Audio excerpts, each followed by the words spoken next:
and Representative Drew Darby, Mayor Thompson, Chief Nim Kidd, who are at the table with me. I want to thank the leaders behind me who've been working tirelessly over the past 2 or 3 weeks or so to help respond. We got a large number of first responders over here, first responders who have stepped up and literally saved lives of so many people across this entire region. I'm here today to provide an update on the recovery process in Tom Green County. Before I go into that, however, I want to make clear that we're not taking our eye off of what's going on in Kerrville at all. We continue the process of recovering bodies, of removing debris, of rebuilding, and the early process of getting people back into homes or to where they were living. I do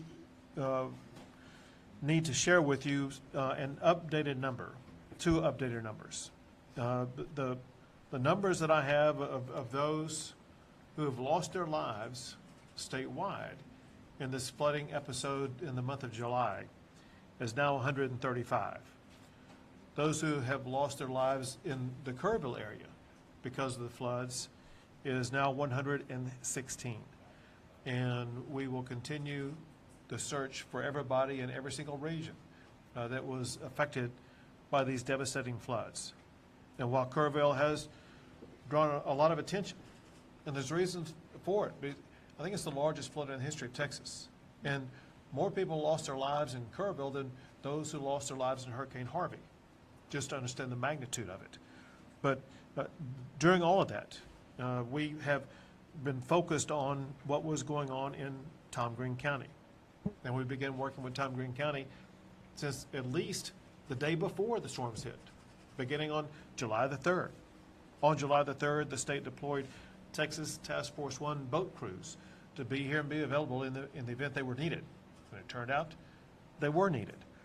We also deployed other resources and assets to make sure that there would be the ability to respond, including a boat crew that was sent to Brady on July the 3rd, the day before the flooding took place. I issued a state disaster declaration for Tom Green County on July the 4th and requested a federal disaster declaration for Tom Green County on July the 10th. And it was granted the next day. Now, in Tom Green County, we are working with officials and working with the community to go through the many stages of the recovery process. Part of that is helping individuals in the tough challenges they're facing, whether it be mental, emotional, physical, or property or family, whatever the case may be. We have so many agencies at the Disaster Recovery Center right now that are responding to the needs of people in the Tom Green County area. Other needs that are being made at the Disaster Recovery Center are needs concerning individual assistance. That individual assistance is now available because of the major disaster declaration that was granted by the federal government, by President Trump.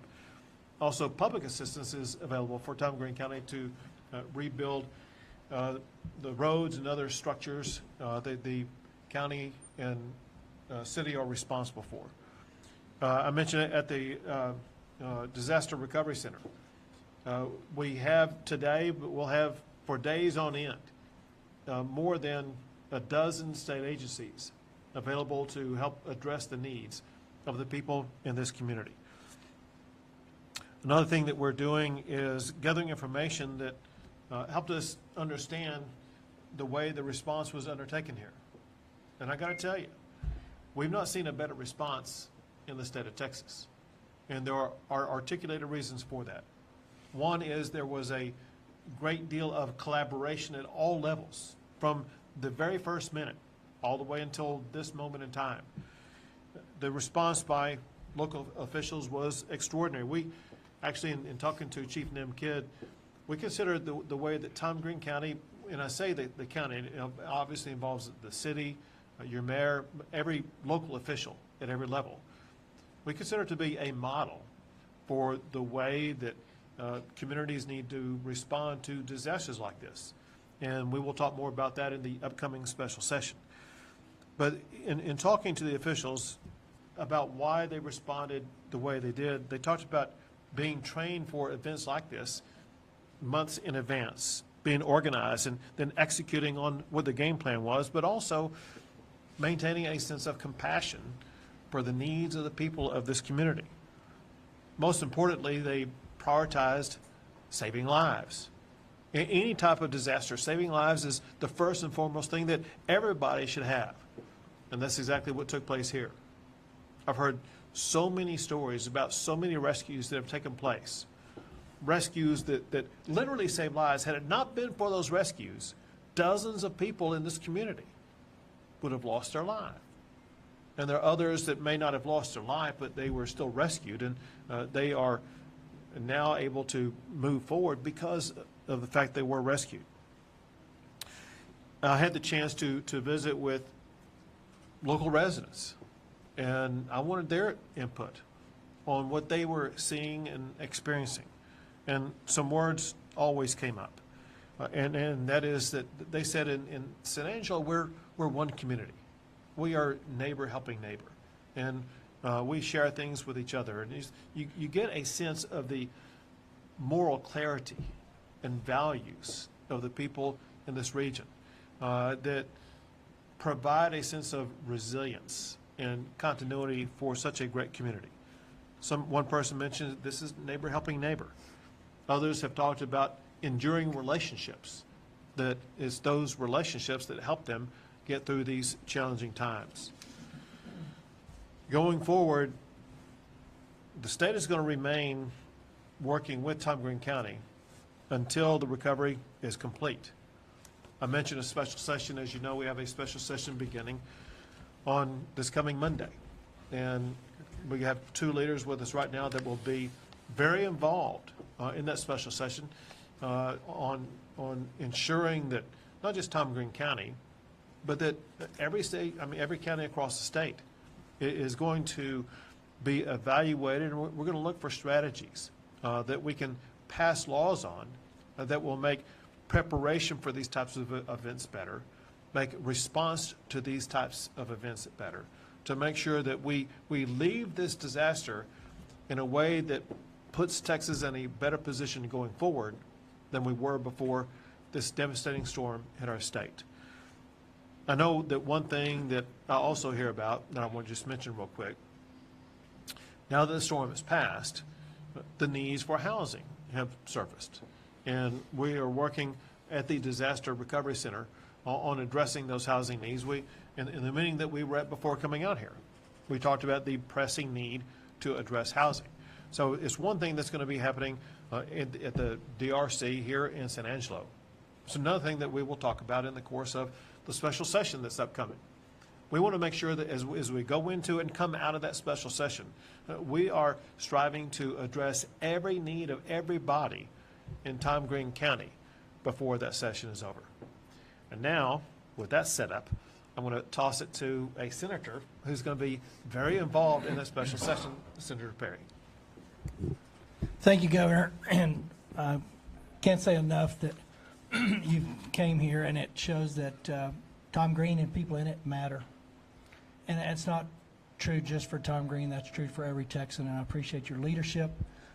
As the governor said, I don't know that the folks of Tom Green County can appreciate what was done, that had it not been for them, there would have been more lives lost.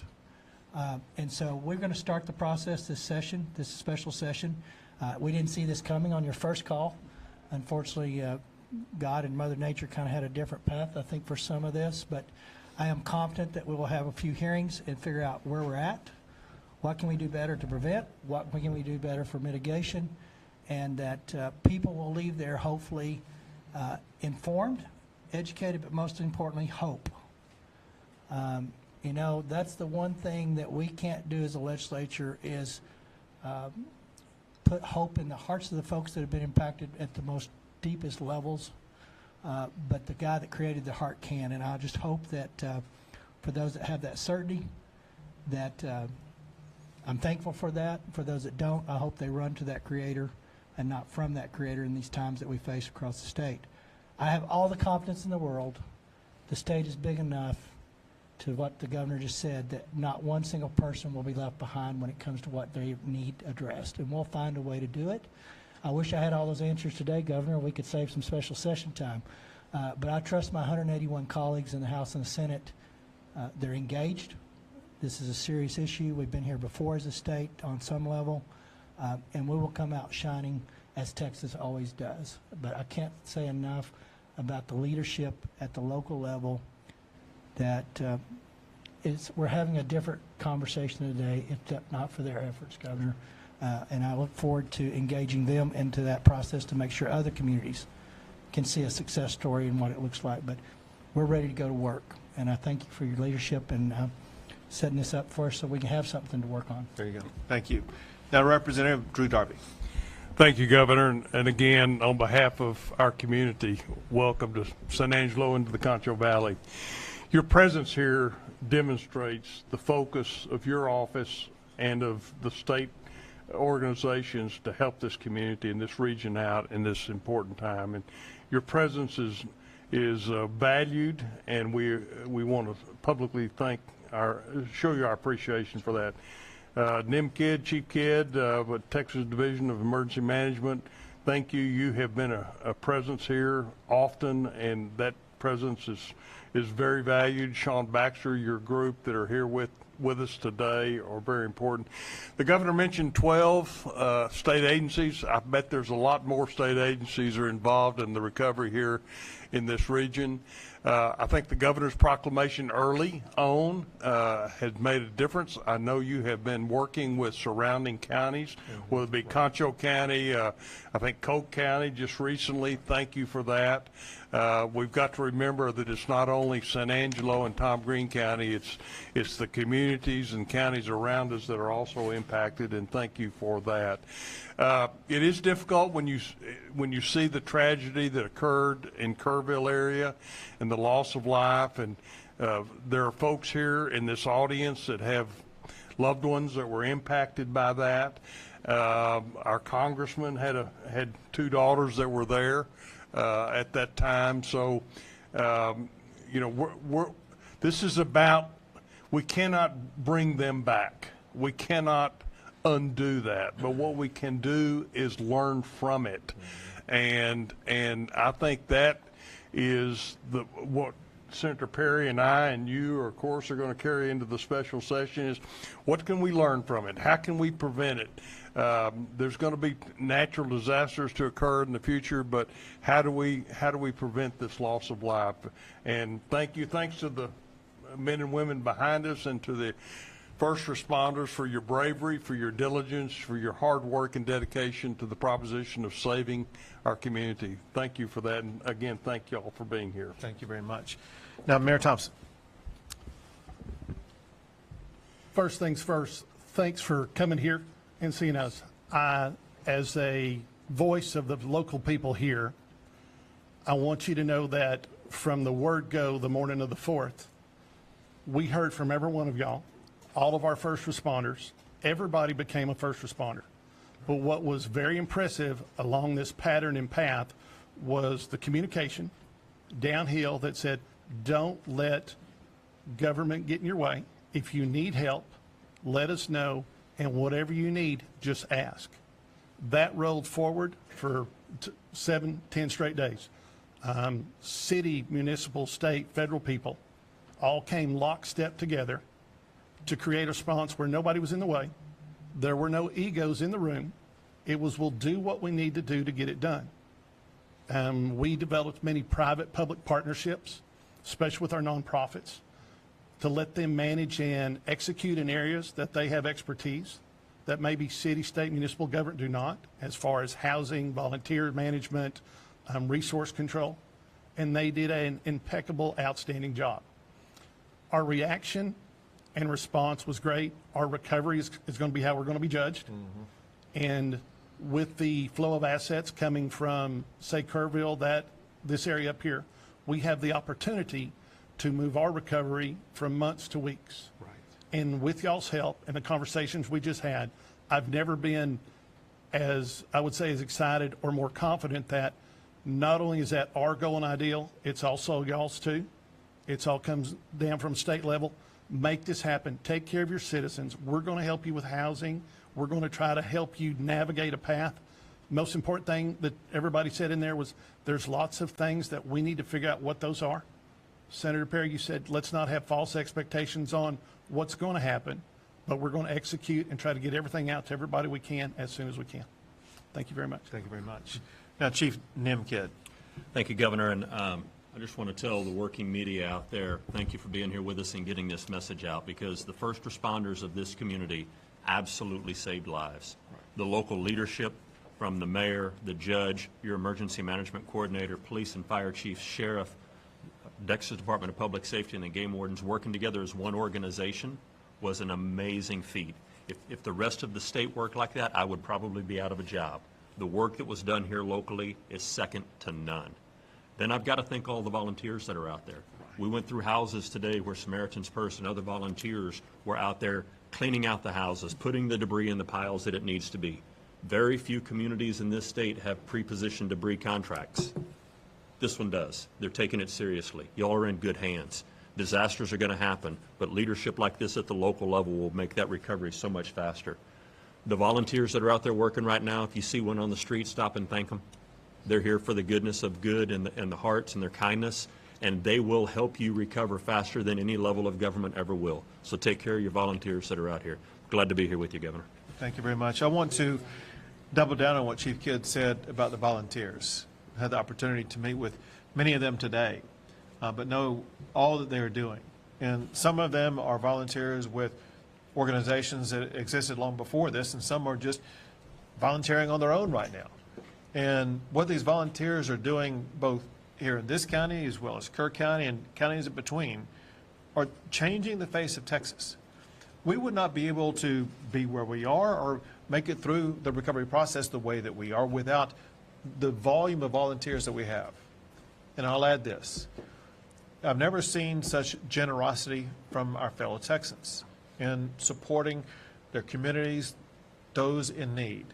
And I got to tell you, what you are providing in monetary resources to help these individuals in these communities is going to accelerate that rebuilding process.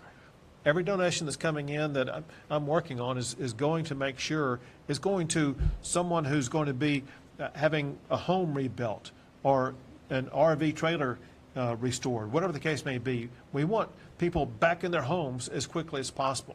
And one thing that accelerates that process are the very generous donations that are coming from our fellow Texans. And with that, we'll take a few questions. Governor Abbott, God bless you first of all, and all of the folks that have labored to support the people of Texas here. What can we do now concerning an early warning system? I heard some of that mentioned in Kerrville, now here in San Angelo. Is there a plan in place for Texas to have an early warning system in case of flooding, tornadoes, et cetera? So, I mean, there's several several things that need to be answered to that, several responses to that. One is that, in some places there are early warning systems, and in some places there are not. And what we need to do, what we are going to do in the session, is evaluate early warning systems. But we have to evaluate it, I think, through this lens, and that is that what may be needed in the Guadalupe River area could be completely different than what is needed in Tom Green County. And we need to be working with leaders and members of local communities to learn from them what is going to be best for them. I'm going to give you a very easy example. And that is, as a person who's been in Hunt, Texas, which was ground zero of where the Guadalupe River flooding took place, there is virtually no cell phone availability at any time. Cell phone warnings would have, I think they were triggered, but they largely would have been irrelevant because of the inability for people to communicate. So I'm going to add to the menu. We have to work on improving communication levels in all of these different regions. Improving communications will be a part of early warnings that we need to address. That said, I know that this senator, this representative are keenly focused on early warning systems, and we'll get something passed on it. Governor, Sean Humphrey, Fox West, Texas, thank you for being here. Over the past few weeks, since these floods started, we've seen farmers, ranchers, rural Texans really having to handle a lot of work on their own. We talked about the volunteer help for some of those families, including one we spoke with yesterday. Volunteers got there for the first time, even up to yesterday. So as you look forward and go into the special session, how can we look toward, just making sure even in those rural communities, those small places like Concho County, people are getting the help they need? So every person in every county affected by these storms is a priority, large and small. And so we'll be going county to county. I talked about the people who are available right here, right now, in this disaster recovery center. Those same agencies are available in every single county that is affected.